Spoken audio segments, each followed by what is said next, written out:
queridos alunos, tudo bem? Bom, na aula de hoje a gente continua os nossos estudos sobre a história do direito brasileiro, na disciplina Direito Romano e História do Direito Brasileiro. Agora a gente está trabalhando a questão do Brasil colônia, estudando especificamente sobre a relação do direito e como que ele foi instituído historicamente a partir de uma tentativa constante de Portugal demonstrar que a soberania sobre as terras brasileiras era do Estado português, né? Na aula passada a gente trabalhou sobre o início das capitanias hereditárias e sobre as dificuldades enfrentadas na dominação desse território, diante inclusive do pouco investimento que o governo português fez na exploração da colônia Brasil, né, do Brasil na época. A gente continua discutindo essas questões, vendo agora sobre a instituição do governo geral que aconteceu em 1548. A partir de 1548 foi feito um regimento geral pelo rei de Portugal com a tentativa de centralizar aí a exploração do sistema de capitanias hereditárias através da nomeação de um governador geral, que estabeleceria um vínculo direto de exploração das terras brasileiras por Portugal com o rei de Portugal e buscava efetivamente reorganizar esse sistema administrativo, né, fazer um rearranjo administrativo sem também deixar de utilizar do sistema das capitanias hereditárias, mas com uma intenção de tentar salvar o sistema, de corrigir as falhas do sistema, já que o rei português acaba entendendo que um dos grandes problemas que se enfrentava para as capitanias hereditárias darem certo era a necessidade de um governador geral que fosse o representante dos interesses da coroa portuguesa, justamente para poder fiscalizar e efetivar a dominação das terras brasileiras. O governador geral, então, ele foi incumbido de quê? Ele foi incumbido de coordenar a defesa da colônia. Defesa da colônia de quem, professora? Dos outros estados que estavam de olho, de butuca nas terras brasileiras. Então, o rei português disse, olha, sua principal função primeiro vai ser proteger a nossa colônia de acordo com os nossos próprios interesses. Então, ele tinha que coordenar a defesa das terras brasileiras. Além disso, explorar o sertão, porque terras não exploradas, não habitadas, entendia-se que não existia uma real dominação, soberania portuguesa, então existia essa preocupação de dominação do sertão, né? E auxiliar as capitanias hereditárias, que duraram até 1759. Alguns livros, inclusive, cometem o equívoco achando que quando foi instituído o governo geral, acabaram as capitanias hereditárias, mas esse é um grande equívoco. O governo geral vem, inclusive, auxiliar a real implantação desse sistema de capitanias hereditárias, né? Na última aula, a gente viu que das 15 capitanias, dos 15 lotes de capitanias, tinham 12 donatários e só 5 conseguiram explorar, justamente por causa de problemas econômicos, de dificuldades de investimento, dificuldades de enfrentamento dos povos indígenas, que o governador vai tentar solucionar aqui de uma forma diferente, que vocês já devem imaginar qual, mas é bastante interessante, aos olhos do rei português, entender que ele não estava abandonando um sistema de delegação que poderia trazer para ele muito lucro dentro desse sistema, mas também compreender que era necessário, apesar dessa centralização, ainda manter o sistema de capitanias, já que o governo português, apesar de ter a intenção de manter o Brasil para si, ele não tinha tanta intenção de fazer esse investimento. Então ele permitia essa delegação e esse lucro pelos donatários, desde que ele também ganhasse a parte dele e efetivasse aí a real soberania do Estado português com a dominação de todo o território, com essa povoação, né? E aí o que a gente vai ver, eu coloquei aqui um organograma para vocês entenderem. Deixa eu puxar vocês para pertinho de mim. Deixa eu puxar devagarzinho, senão vocês caem, né? Olha lá, eu coloquei um organograma para entender como é que funcionava aí esse governo através do governador geral. E o sistema funcionava da seguinte forma: tinha o governador geral, que era o representante do rei de Portugal aqui, que tinha essas funções que eu disse para vocês. Abaixo dele, ele tinha 3 assessores que trabalhavam em conjunto com ele, que era o provedor-mor. Provedor, vocês pensam em quê? Em dinheiro, né? Então ele fiscalizava a questão pecuniária, né? Ele trabalhava com a questão de cobrança de impostos. Eu já disse aqui em aulas anteriores que tudo explorado nas capitanias hereditárias levava Portugal a receber 20%, 1/5 de tudo que era explorado. Então, o provedor-mor tratava dessa questão tributária e de exploração econômica. Tinha ainda o ouvidor-mor, que era o responsável pela justiça. Então, ele tratava questões vinculadas à insegurança, à manutenção da justiça interna, à responsabilização daqueles que pudessem desobedecer às regras portuguesas e o direito português que aqui era aplicado.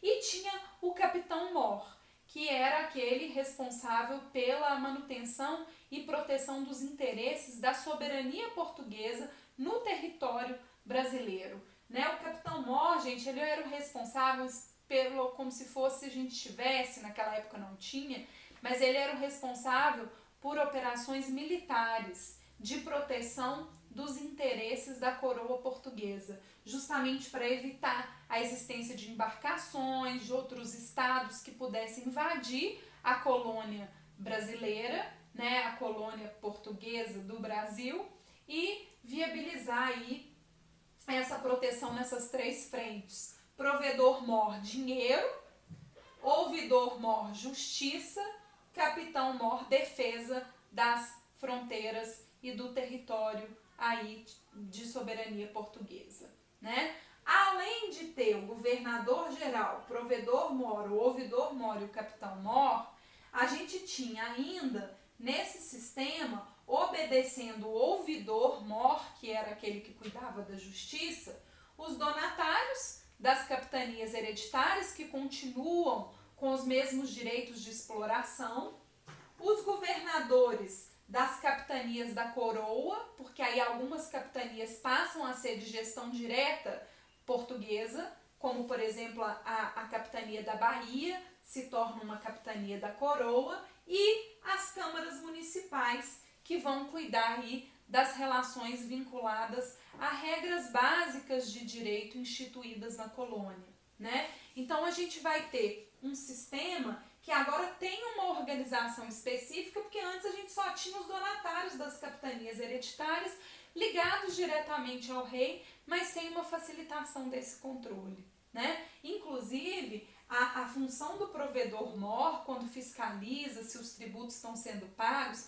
se as regras estão sendo obedecidas, é fundamental, porque existia muita também sonegação, não pagamento do que era devido para Portugal naquela época, na exploração aí dessas colônias. Então é interessante a gente pensar sobre esse sistema. Como eu já disse, então, as capitanias hereditárias não acabaram com o governo geral, né? Então elas se mantiveram, inclusive o governo geral foi uma tentativa de salvar esse sistema de capitanias hereditárias. O primeiro governador geral foi Tomé de Sousa, isso não é nome de rua só não, tá? Tomé de Sousa foi o primeiro governador geral instituído pelo rei português, e ele tinha a intenção de organizar essas relações, sempre organizando muito bem o que cabia a cada provedor, né?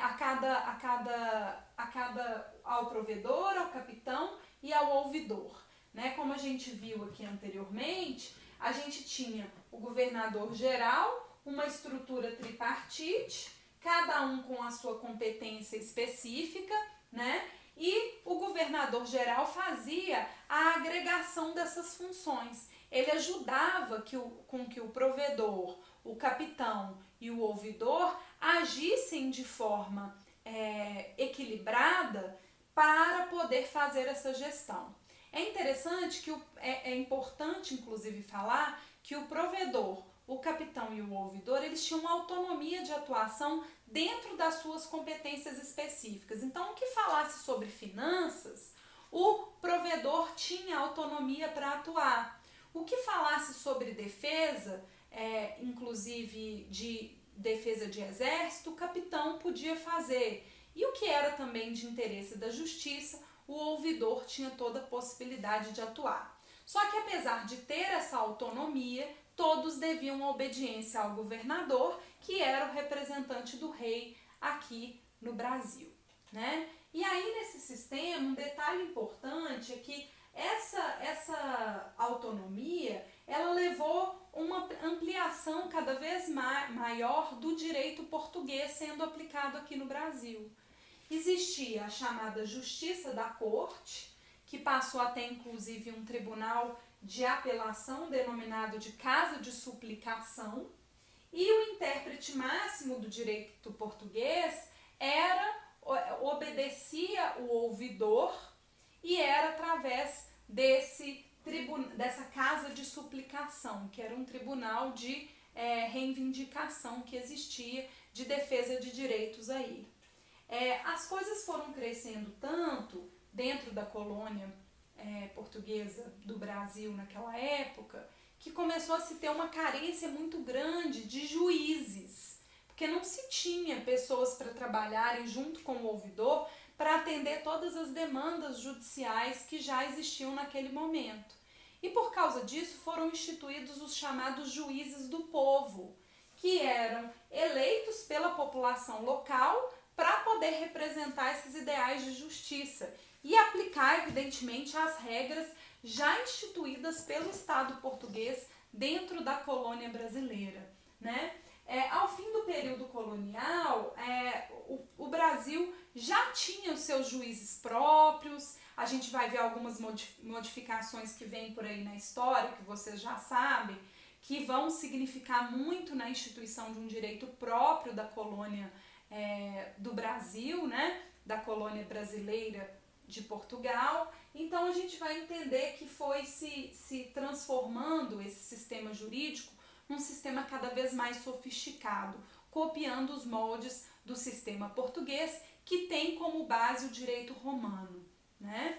E a diminuição também consequente dos poderes dos donatários, porque quanto mais se estabelecia regras, uma legalidade, uma juridicidade para essas relações, a gente vai perceber que os donatários, eles passaram a viver numa terra que não era terra de ninguém, né? Como se não tivesse regra nenhuma.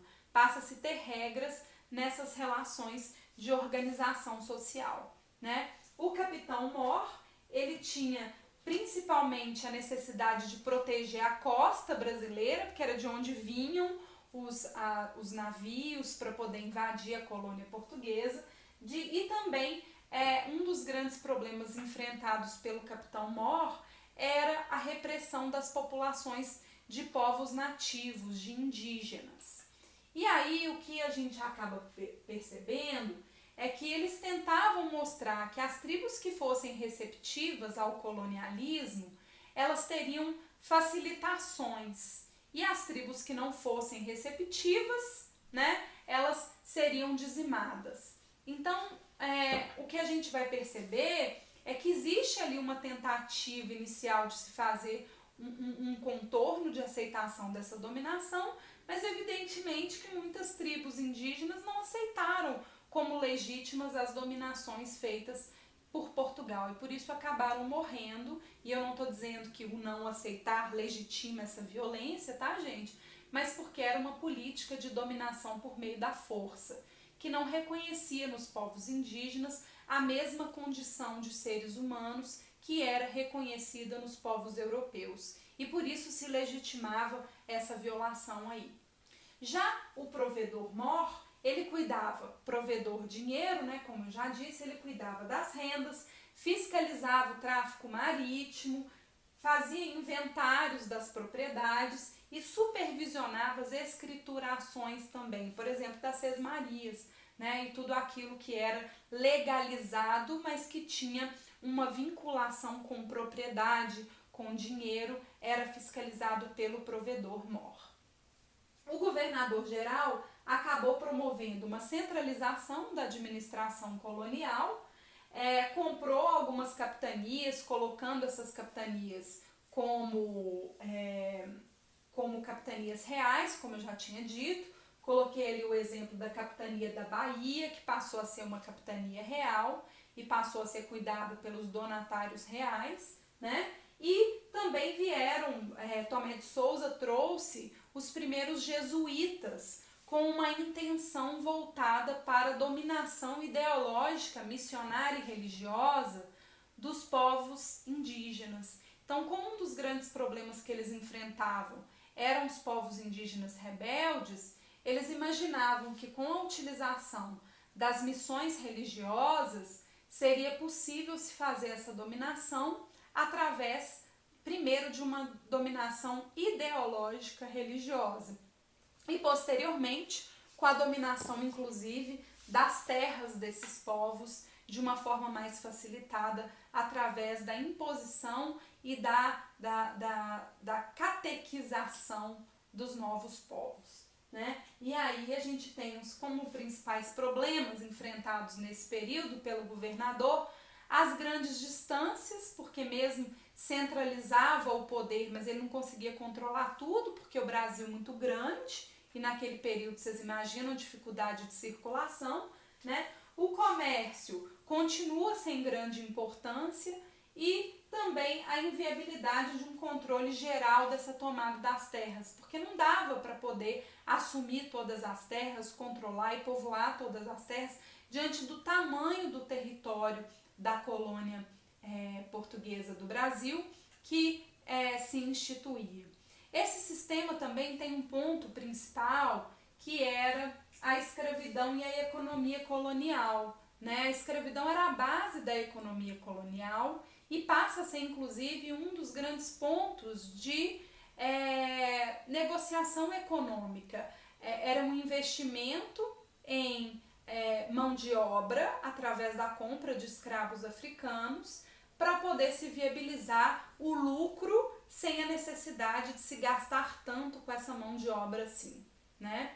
E aí a gente tem o trabalho escravo, não é segredo afirmar, né, que o trabalho escravo ele forneceu as bases para a construção do Brasil. Eu não estou dizendo isso de uma forma feliz e nem louvável, evidentemente, mas a gente precisa reconhecer que foi o trabalho escravo que estabeleceu o crescimento tanto do Brasil colônia quanto pós-colônia, né? E justamente porque se entendia a necessidade de exploração da mão de obra escrava para poder se viabilizar a riqueza de poucos, né? A gente vai ter isso desde a colônia até a Lei Áurea, que formalmente vai libertar os povos, os escravos, mas que efetivamente não libertou, né? A gente ainda tem um problema sistêmico, histórico de violação da população negra, porque ela não obteve oportunidades no plano educacional, social, econômico, de acessibilidade, de igualdade, né? A gente tem um sistema que ainda repercute numa preferência, numa proteção exacerbada e numa violação dos povos negros, do povo, da população negra no Brasil. E a gente acaba percebendo que até hoje ainda existe uma dificuldade que vem dessa história de violência, que passa a ser repetida por essa falta dessa reflexão, uma dificuldade de entender a população negra brasileira como protagonista dos lugares de poder, né? Então a gente tem sim uma dificuldade ainda, mesmo que juridicamente isso seja rechaçado, socialmente a gente precisa falar sobre isso para entender como que a história do Brasil e essa violência sistêmica ainda se mantém até hoje, com a falta de acesso a diversos locos de privilégio para esses povos que foram historicamente escravizados sem qualquer justificativa, simplesmente pela vontade de estabelecer que os povos africanos, negros, fossem tratados como cidadãos de segunda categoria. Até hoje a gente tem essa dificuldade. Não vou me aprofundar nessa discussão por não ter lugar de fala nela, mas acho interessante a gente fazer esse parênteses para que vocês possam pensar sobre esse ponto aí e entender como que a nossa história ainda repercute num pacto colonial escravocrata que coloca certas cores de pele, certas pessoas em condições de subcategorias de seres humanos, e não é isso que preconiza nem o direito e nem uma noção de, no mínimo, de dignidade humana, né? Eu costumo dizer, quando a gente discute sobre essas questões de acesso a direitos e proteção das diversidades, que se não for pela ética, pela noção de humanidade, pelo respeito ao ser humano e às diversidades, que seja pelo menos por medo do direito, né? Então, pelo menos hoje, a gente já tem instituído o racismo como uma forma ilegal de violação do outro. Mas, mesmo assim, a gente tem um racismo estrutural colocado na sociedade que vem da nossa história, que precisa ser combatido, precisa ser falado e precisa ser repensado, né? Afinal de contas, ninguém é melhor que ninguém e todos nós precisamos ocupar os nossos espaços, e todos nós, independente da cor da pele, do gênero, da orientação sexual, de quantos dígitos tem na conta bancária, nós temos direito de ter acesso a todos os espaços e ninguém pode ser cidadão de segunda categoria, né? Enfim, é complexo falar sobre isso.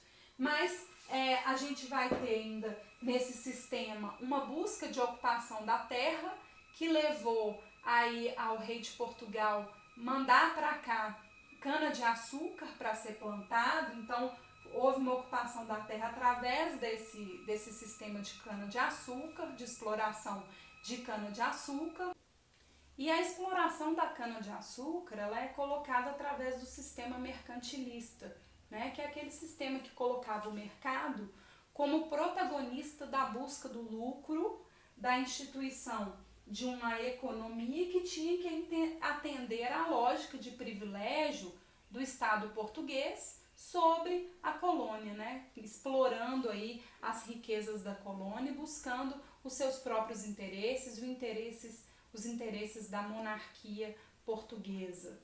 E aí é interessante porque ao falar sobre isso, a gente vai ver que esse mercantilismo leva então a esse exclusivismo metropolitano, ao interesse, à busca de defesa de interesses, né? Uma economia que sofria uma grande interferência da metrópole, justamente porque nós, Brasil colônia, éramos vistos como um local de exploração econômica e de busca de lucro para aqueles que verdadeiramente tinham valor, que era a metrópole portuguesa, né? E aí é muito interessante porque até hoje essa noção mercantilista do Estado que busca lucro ainda repercute, né? Tanto que a gente vê que existem pessoas que até hoje entendem o Estado quase que como uma empresa. A gente tem como inclusive consequência disso, empresários privados sendo eleitos para serem gestores de Estado, para ser presidente, como o caso do Donald Trump,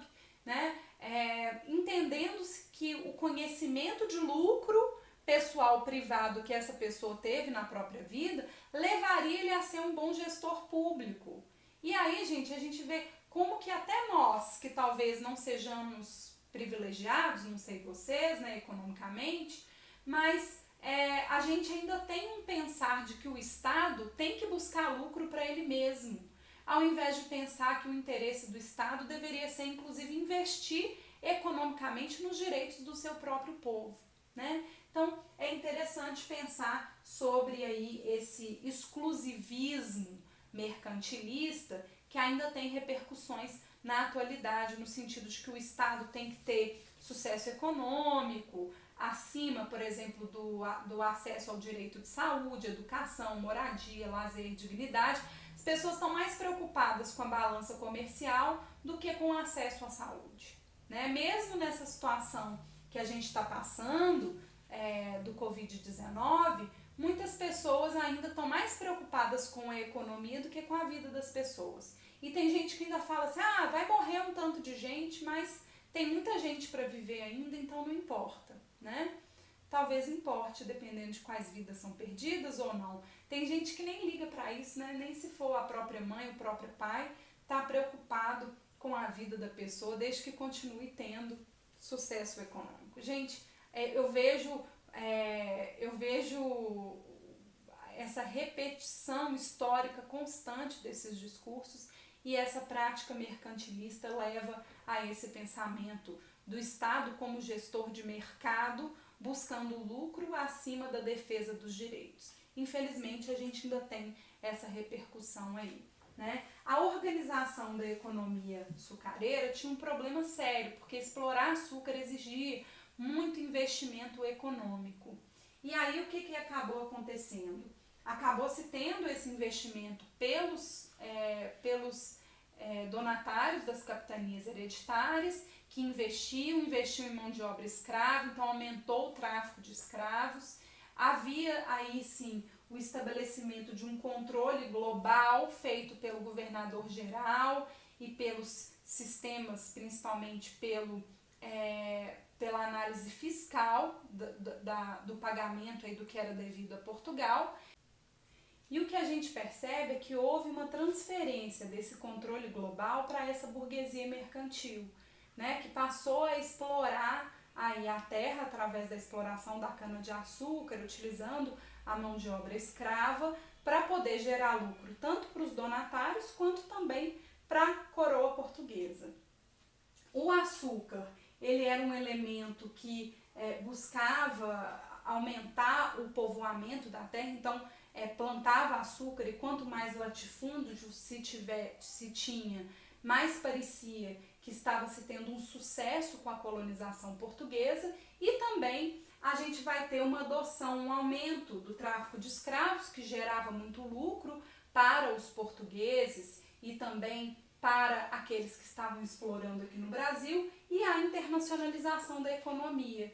Porque aí o que acontecia? A gente vai ter um sistema de pacto colonial em que a colônia ela era explorada através da produção da cana-de-açúcar, se estabelecia então o envio de matérias-primas para a metrópole e a metrópole fornecia os produtos manufaturados para a colônia. Entendendo inclusive que nesse sistema, para poder se instituir a exploração da cana-de-açúcar, a gente tinha até o que era fornecido para a colônia instituir as explorações açucareiras, era vindo de Portugal, né? Vindo da Europa para poder fazer essa exploração.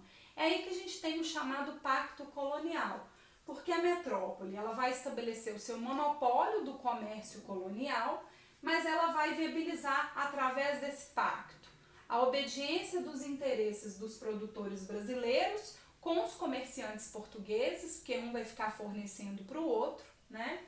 Os senhores de engenho acabam conseguindo um bom preço para a cana-de-açúcar, que vai ser vendida na Europa.